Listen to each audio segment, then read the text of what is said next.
have the reserves, they don't have the money to bring the building up to code to this new standard. So what they're doing is they're charging the homeowners as a special assessment.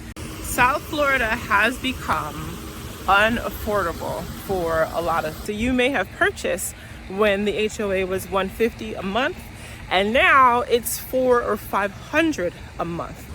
Today's video is about why people are leaving South Florida. My name is Tiffanie and I help women build wealth, travel, and live richer. So if that sounds interesting to you, be sure to like, comment, and subscribe. So one of the reasons why people are moving out of South Florida is the change in culture. So as more people move into the South Florida region, the culture changes. I'll give you an example. I was driving my mom to the airport. She had an early flight, like an 8 a.m., 7 a.m. flight. So we were on the road early, like 5, 6 a.m. And there was this truck, a pickup truck that comes like speeding down 95. He's like this far from my car, flashing his headlights, you know, that I need to move and get out of the way so that he can go to where he's going.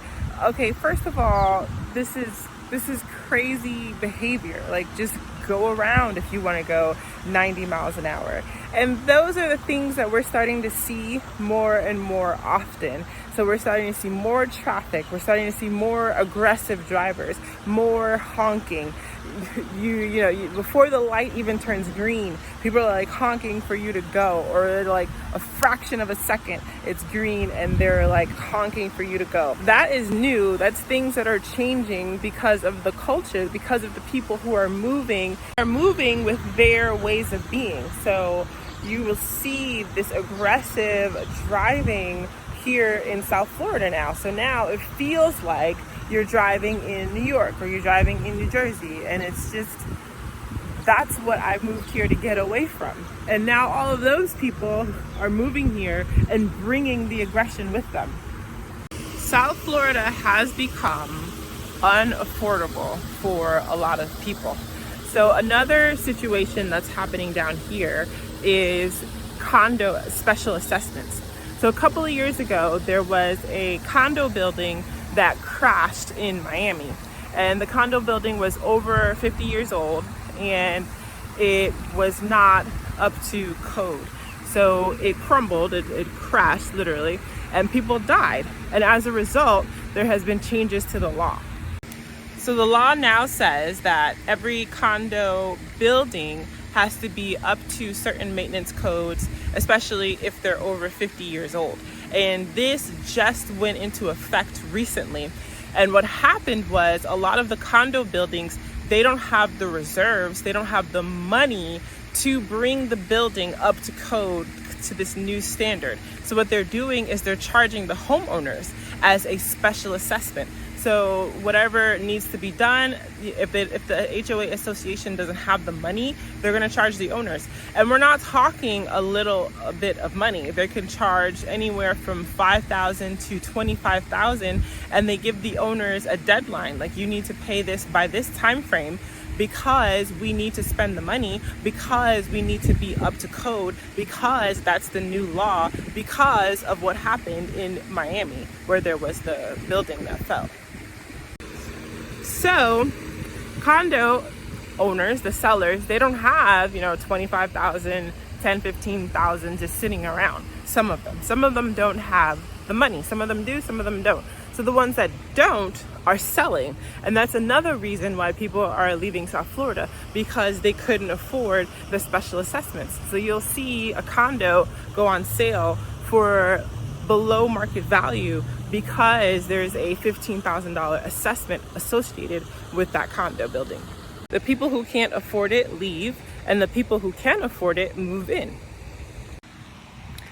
Aside from the special assessments, the other major problem facing South Florida is the rise in homeowners insurance. So homeowners insurance has been doubling, if not doubling, then increasing maybe 50 to 75% year over year. So people would go from homeowners insurance of like $1,500 to homeowners insurance of like $2,500 for the same property.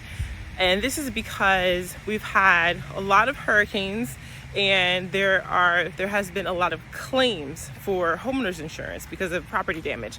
And so we have less companies that are willing to insure properties in Florida because, you know, homeowners insurance is a business.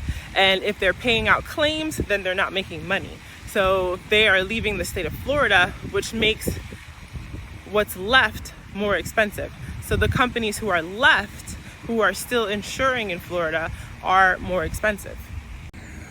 So aside from claims because of property damages, there has also been a lot of claims by roofing companies. So there's this new scam that's going around with roofing companies that are going to homeowners and telling homeowners, we can get you a new roof through your insurance. Just assign over your benefits to us and we will contact the insurance company on your behalf. That's what they're telling homeowners. So homeowners are saying, well, yeah, if I can get a new roof, then okay.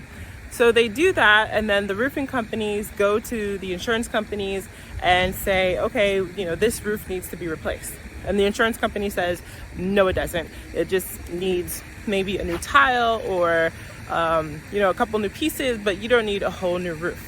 And then the roofing company will go to the courts and find whatever legal loophole they need to, and they will force the insurance company to pay for a new roof. And these roofing companies can go to court on behalf of the seller because the sellers are assigning over their benefits to the roofing companies. So when the roofing company wins in court, they use whatever legal loophole they need to, they sue the insurance company, they do whatever they need to, and they end up getting the money for a new roof.